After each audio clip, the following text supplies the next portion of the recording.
ಎಲ್ಲರಿಗೂ ನಮಸ್ಕಾರ. ಎಲ್ಲ ವಿದ್ಯಾರ್ಥಿಗಳಿಗೆ ನಮಸ್ಕಾರ. ಇವತ್ತಿನ ದಿವಸ ನಾವು ದ ಸ್ವಿಚ್ ಸ್ಟೇಟ್ಮೆಂಟ್ ಬಗ್ಗೆ ಕಲಿಯೋಣ. The switch statement in C is a multiway decision making statement. ಇದು ಏನಪ್ಪ ಅಂದ್ರೆ multiway decision making statement. It allows variable called expression inside switch to be tested against a list of constant values called case labels. When a match is found, the block of code corresponding to that case is executed ಅಂತ ಹೇಳ್ತಾ ಇದ್ದಾರೆ. ಹೌದಾ? ಅಂದರೆ ಏನಪ್ಪ ಅಂತ ಹೇಳಿದ್ರೆ, if it is an alternative to writing multiple if else statements, making code more readable and easier to manage. ಇದು if else ಸ್ಟೇಟ್ಮೆಂಟನ್ನು ನೀವು ಆಲ್ರೆಡಿ ಕಲ್ತಿದ್ದೀರಿ. ನೀವು ಯಾರು ಈ ಒಂದು ವಿಡಿಯೋನ ನೋಡ್ತಾ ಇದ್ದೀರಿ, ಇಫ್ ಎಲ್ಸ್ ಸ್ಟೇಟ್ಮೆಂಟ್ ಬಗ್ಗೆ ಲಾಸ್ಟ್ ವಿಡಿಯೋನ ನೋಡಿದರೆ ನಿಮಗೆ ಅರ್ಥ ಆಗುತ್ತೆ ಇಫ್ ಎಲ್ಸ್ನ ನಾವು ಯಾವ ರೀತಿ ಯೂಸ್ ಮಾಡಬೇಕಂತ. ಆ ಇಫ್ ಎಲ್ಸ್ ಸ್ಟೇಟ್ಮೆಂಟ್ಗಿಂತ ಇದು ಬೆಟರ್ ಎದಕ್ಕೆಪ್ಪ ಅಂದರೆ readability, easier to understand than long chain of if else. If efficiency, execution can be faster in some cases. Clarity, each option case is clearly separated. Structured choice works well when you have to choose from many fixed options. ಇದು if ಮತ್ತು ಸ್ವಿಚ್ಗೆ difference ನಿಮಗೆ ಗೊತ್ತಾಯಿತು. ಇದನ್ನು ನಾವು syntax ಅಂತ ಕರಿತೀವಿ. Expression switch ಸ್ಟೇಟ್ಮೆಂಟದ ಸಿಂಟ್ಯಾಕ್ಸನ್ನು ಯಾವ ರೀತಿ ಯೂಸ್ ಮಾಡಬೇಕು ಅಂತಂದರೆ, ಯಾವ ರೀತಿ ಇರುತ್ತೆ ಅಂತಂದರೆ, ಸ್ವಿಚ್ ಅಂತ ಬರಿತೀರಿ. ಇಲ್ಲೇ ಎಕ್ಸ್ಪ್ರೆಷನ್ಸ್ ಅಂದರೆ ಇಲ್ಲಿ ವೇರಿಯೇಬಲ್ ಪಾಸ್ ಆಗುತ್ತೆ. ವೇರಿಯೇಬಲ್ ಪಾಸಾಗಿ ಇಲ್ಲಿ ಓಪನಿಂಗ್ ಫ್ಲವರ್ ಬಕೆಟ್ ಒಳಗಡೆ ಬರುತ್ತೆ, ಕೆಳಗಡೆ ಎಂಡಿಂಗ್ ಫ್ಲವರ್ ಬಕೆಟ್. ಸ್ವಿಚ್ ನಡುವೆ opening flower bucket, closing flower bucket must and should ಇರಲೇಬೇಕು. ಸ್ವಿಚ್ ಆದಮೇಲೆ ಇಲ್ಲಿ ಎಕ್ಸ್ಪ್ರೆಷನ್ ಅಂದರೆ ವೇರಿಯೇಬಲ್ ಪಾಸ್ ಮಾಡ್ತೀವಿ. ಈ ವೇರಿಯೇಬಲ್ ಎಲ್ಲಿ ಬರುತ್ತೆ ಅಂದರೆ ಕೇಸ್ ವ್ಯಾಲ್ಯೂ 1. ಇಲ್ಲಿ ವ್ಯಾಲ್ಯೂ 1 ಇದ್ದಲ್ಲೇ ಈ ಎಕ್ಸ್ಪ್ರೆಷನ್ಸ್ ಇಲ್ಲಿ ಬರುತ್ತೆ, ಇಲ್ಲಿ ಚೆಕ್ ಮಾಡುತ್ತೆ. ಇದು ಸ್ಯಾಟಿಸ್ಫೈ ಆದರೆ ಈ ಸ್ಟೇಟ್ಮೆಂಟ್ ಎಕ್ಸಿಕ್ಯೂಟ್ ಆಗುತ್ತೆ, ನೆಕ್ಸ್ಟ್ ಬ್ರೇಕ್ ಆಗುತ್ತೆ ಮತ್ತು ಆ ಸ್ವಿಚ್ ಸ್ಟೇಟ್ಮೆಂಟಿಂದ ಹೊರಗೆ ಬರುತ್ತೆ. ಇಲ್ಲ ಅಂದರೆ ಕೇಸ್ ವ್ಯಾಲ್ಯೂ 2 ಚೆಕ್ ಮಾಡುತ್ತೆ. ಈ ಸ್ಟೇಟ್ಮೆಂಟ್ ಇದು ಕರೆಕ್ಟಾಗಿ ಸೆಟ್ ಆಯ್ತಪ್ಪ ಅಂತಂದರೆ ಈ ಸ್ಟೇಟ್ಮೆಂಟ್ ಎಕ್ಸಿಕ್ಯೂಟ್ ಆಗುತ್ತೆ, ನೆಕ್ಸ್ಟ್ ಬ್ರೇಕ್ ಆಗಿ ಹೊರಗೆ ಬರುತ್ತೆ. ಇವು ಯಾವುದೂ ಸೆಟ್ ಆಗಿಲ್ಲಪ್ಪ ಅಂತಂದರೆ, ಸ್ಯಾಟಿಸ್ಫೈ ಆಗಿಲ್ಲ ಅಂದರೆ ಡಿಫಾಲ್ಟಾಗಿ ಈ ಸ್ಟೇಟ್ಮೆಂಟ್ ಎಕ್ಸಿಕ್ಯೂಟ್ ಆಗುತ್ತೆ, ಎಕ್ಸಿಕ್ಯೂಟ್ ಆಗಿ ಬ್ರೇಕ್ ಆಗುತ್ತೆ, ಬ್ರೇಕ್ ಆಗಿ ಹೊರಗೆ ಬರುತ್ತೆ ಅಂತ. ಇದು ಒಂದು ಸಿಂಟ್ಯಾಕ್ಸ್ ಅಂತ ಕರಿತೀವಿ. ಸ್ವಿಚ್ಚನ್ನು ಯಾವ ರೀತಿ ನಾವು ಬಳಕೆ ಮಾಡಬೇಕು ಸಿ ಪ್ರೋಗ್ರಾಮ್ನಲ್ಲಿ ಅಂತ ನಾವು ಕಲ್ತೀವಿ. Expressions must be an integer or character type. Break prevents falls through. Default is option, executes if no match. ಹೌದಾ? ಈಗ ಪ್ರೋಗ್ರಾಮನ್ನು ಯಾವ ರೀತಿ ಬರೀಬೇಕು ಅನ್ನೋದನ್ನು ನಾವು ಸ್ಟಡಿ ಮಾಡೋಣ. ಇಲ್ಲಿ ಒಂದು ಪ್ರೋಗ್ರಾಮನ್ನು ಬರೆದಿದ್ದೀವಿ. ಇದನ್ನು ನಿಮಗೆ ಬರೆದು ತೋರಿಸ್ಬಿಡ್ತೀನಿ, ಆಮೇಲೆ ನೆಕ್ಸ್ಟ್ ನೀವು ಪ್ರಾಕ್ಟಿಕಲಾಗಿ ಮಾಡ್ಕೊಳ್ಳಿ. ಮತ್ತು ಈಗ ಸಿ ಪ್ರೋಗ್ರಾಮನ್ನು ರನ್ ಮಾಡೋಣ. Start turbo C. ಫೈಲ್ ಮೇಲೆ ಹೋಗ್ತೀರಾ, ಇಲ್ಲಿ ಓಪನ್ ಅಂತ ಮಾಡೋಣ, SW ಅಂತ ಟೈಪ್ ಮಾಡೋಣ.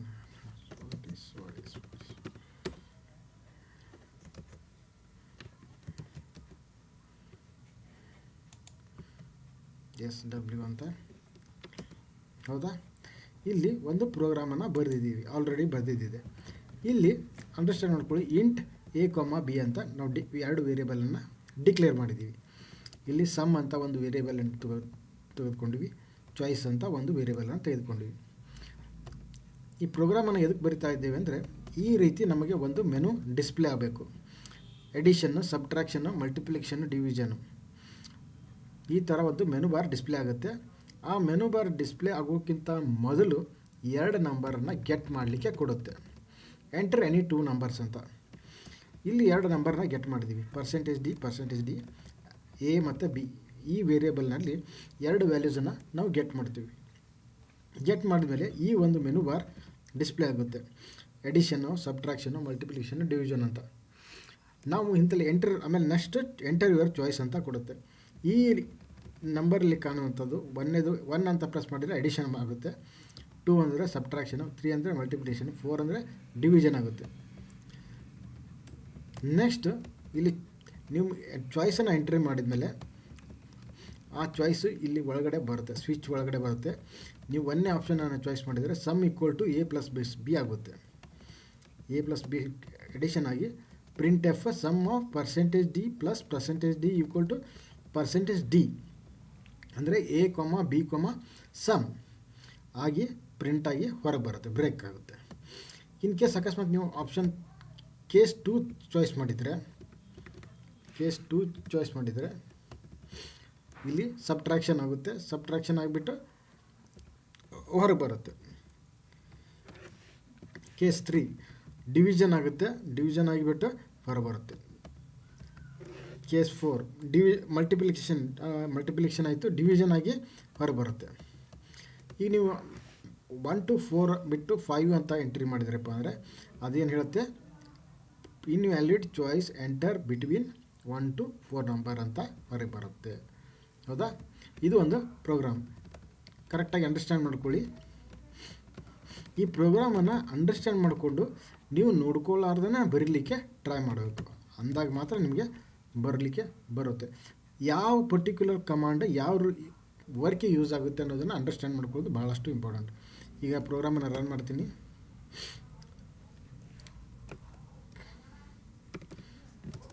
$303 2 ನಂಬರ್ನ ಎಂಟ್ರಿ ಮಾಡಿದ್ವಿ. ಈಗ ಒಂದೇದು ನಾನು ಎಡಿಷನ್ ಅಂತ ಫಸ್ಟ್ ಆಪ್ಷನ್ ಚಾಯ್ಸ್ ಮಾಡ್ತೀನಿ, 303. ಹೌದಾ? ಕರೆಕ್ಟ್ ಇದೆಯಲ್ಲ?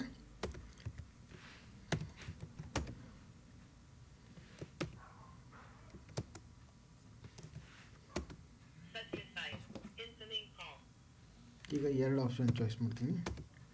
ಹೌದಾ?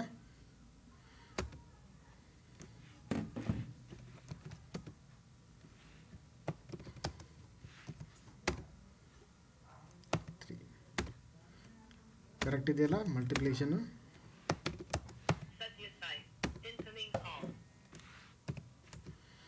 ಹೌದಾ? ಎಲ್ಲ ಕರೆಕ್ಟಾಗಿ ರನ್ ಆಗ್ತಾಯಿದೆ. ಇದೇ ಥರ ನೀವು ಏನು ಮಾಡ್ಬೋದು, ಮತ್ತು ಬೇರೆ ಪ್ರೋಗ್ರಾಮನ್ನು ಬರಿಬೇಕಾಗತ್ತೆ.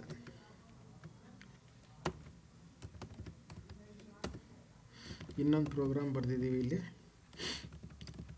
ಇದನ್ನು ಬೇರೆ ಟೈಪ್ ಬರೆದಿದ್ದೀವಿ. ಹೌದಾ?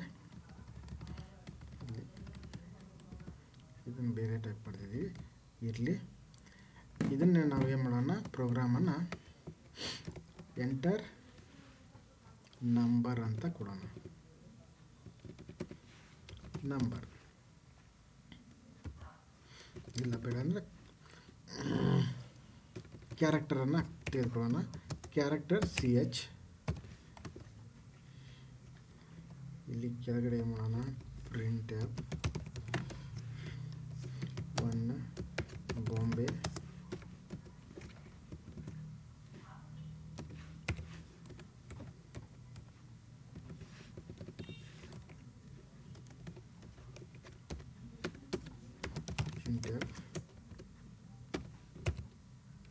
Delhi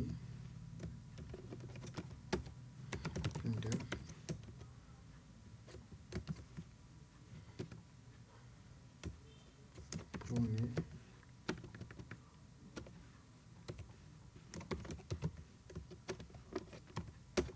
printf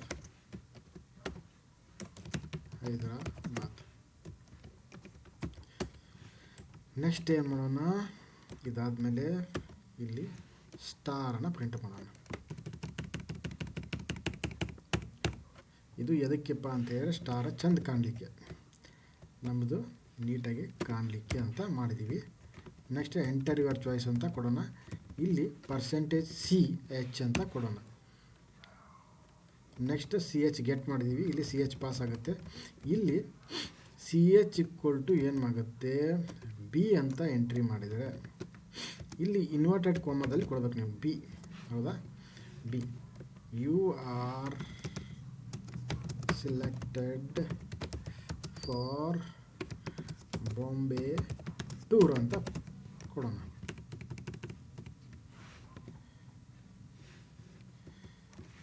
ಇಷ್ಟೇ ಸಾಕು. ಬಾಂಬೆ ಆಯಿತು. ನೆಕ್ಸ್ಟ್ ಏನು ಮಾಡಬೇಕು, ಇದನ್ನು ಮಾಡಿದ್ವಿ ಡೆಲ್ಲಿ, ಹೌದಾ. ಇಲ್ಲಿ ಡಿ ಅಂತ ಕೊಡೋಣ. You are selected for Delhi tour ಅಂತ ಕೊಡೋಣ. ಇದನ್ನೇ ನೀವು ಏನು ಎದಕ್ಕೆಪ್ಪ ಅಂತ ಹೇಳಿದ್ರೆ 1 2 3 4 5 6 7 8 7 ಮಟ್ಟ ಇದನ್ನು ಮಾಡಿ ಏನು ಮಾಡ್ಬೋದು, ವೀಕ್ 1 ಅಂತ ಹೊಡೆದ್ರೆ ಮಂಡೇ ಅಂತ ಪ್ರಿಂಟ್ ಆಗಬೇಕು, 2 ಅಂದರೆ ಟ್ಯೂಸ್ಡೇ ಪ್ರಿಂಟ್ ಆಗಬೇಕು. ಈ ಥರ ನೀವು ಇದನ್ನು ಪ್ರೋಗ್ರಾಮನ್ನು ಬರಿಬೋದು. ಅದಕ್ಕೆ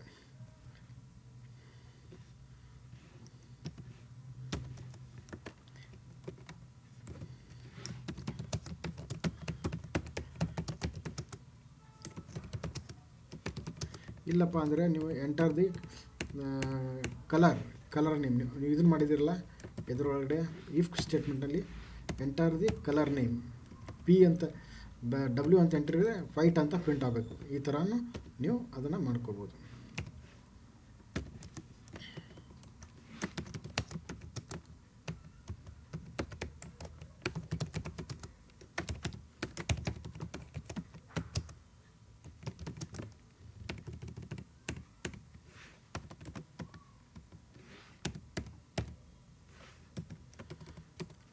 ಡಿಫಾಲ್ಟ್ ಇಲ್ಲಿ printf try next time ಅಂತ ಕೊಡೋಣ. ಬ್ರೇಕ್ ತೆಗೆದು, ಹೌದಾ. ಈಗ ರನ್ ಮಾಡಿ ನೋಡೋಣ. ಇಲ್ಲಿ 1 ಸೆಕೆಂಡ್, ಇಲ್ಲಿ ಫಸ್ಟಿಗೆ ಏನು ಮಾಡೋಣ, ಕ್ಲಿಯರ್ ಸ್ಕ್ರೀನ್ ಅಂತ ಕೊಡೋಣ. ಅಂದರೆ ಹಳೆ ಸ್ಕ್ರೀನು ವಾಶ್ ಔಟ್ ಆಗುತ್ತೆ.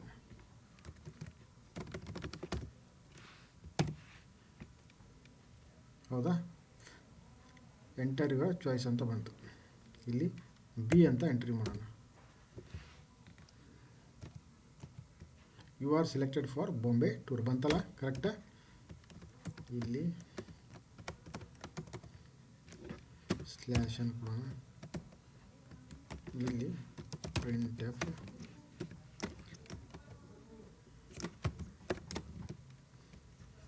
ಮೆನು,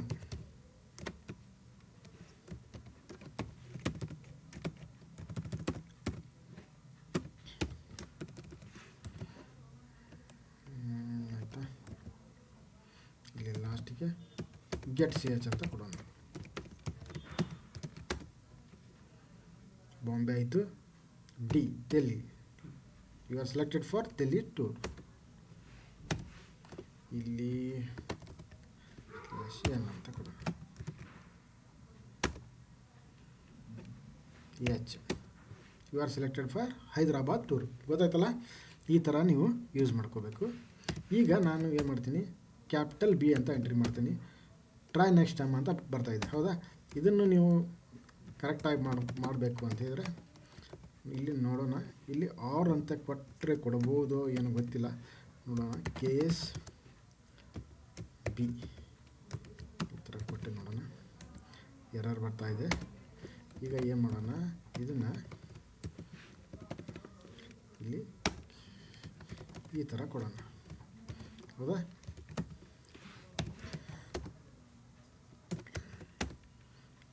ಹೌದಾ. You are selected for Bombay tour. ಈ ಥರ ನೀವು ಕೊಡ್ಬೋದು. KS B ಅಂತ ಇಲ್ಲಿ ಕೊಲಮ್ ಕೊಟ್ಬಿಟ್ಟು KS B ಅಂತ ಇಲ್ಲಿ ಕೊಡಿ, ಕ್ಯಾಪಿಟಲ್ ಬಿ ಕೊಡಿ, printf ಇಲ್ಲಿ ಬ್ರೇಕ್ ಕೊಡಿ. ಈ ಥರ ನೀವು ಮಾಡ್ಕೋಬೋದು. ಇಲ್ಲಿ KS, ಇಲ್ಲಿ ಕ್ಯಾಪಿಟಲ್ D, ಸಿಂಗಲ್ ಕೋಟ್ನಲ್ಲಿ ಕೊಡಬೇಕು ನೀವು, ಕ್ಯಾರೆಕ್ಟರ್ ಇದ್ರೆ.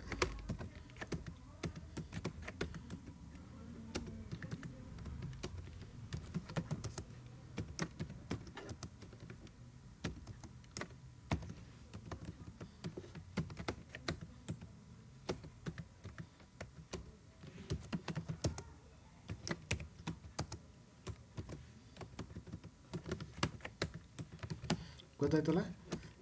ನಾವು ಕೇಸನ್ನು ಸ್ವಿಚ್ ಸ್ಟೇಟ್ಮೆಂಟನ್ನು ಯಾವ ರೀತಿ ಯೂಸ್ ಮಾಡಬೇಕು ಅನ್ನೋದು ಗೊತ್ತಾಯಿತು, ಹೌದಾ. ಕ್ಯಾಪಿಟಲ್ ವರ್ಕ್ ಆಗ್ತಾಯಿದೆ. ಇದನ್ನು ನೀವು ಪ್ರಾಕ್ಟಿಕಲ್ ಮ್ಯಾಕ್ಸಿಮಮ್ ಪ್ರಾಕ್ಟೀಸ್ ಮಾಡಿ ಬೇರೆ ಬೇರೆ ರೀತಿ ನೀವು ಇದನ್ನು ಯೂಸ್ ಮಾಡಿ ಟ್ರೈ ಮಾಡಿ. ಇಲ್ಲಿ 1 ಅಂತ ಎಂಟ್ರಿ ಮಾಡಿದರೆ ಜನವರಿ ಪ್ರಿಂಟ್ ಆಗಬೇಕು, 2 ಅಂತ ಎಂಟ್ರಿ ಮಾಡಿದರೆ ಫೆಬ್ರವರಿ ಪ್ರಿಂಟ್ ಆಗಬೇಕು, ಆ ಥರನೂ ನೀವು ಬರಿಬೋದು.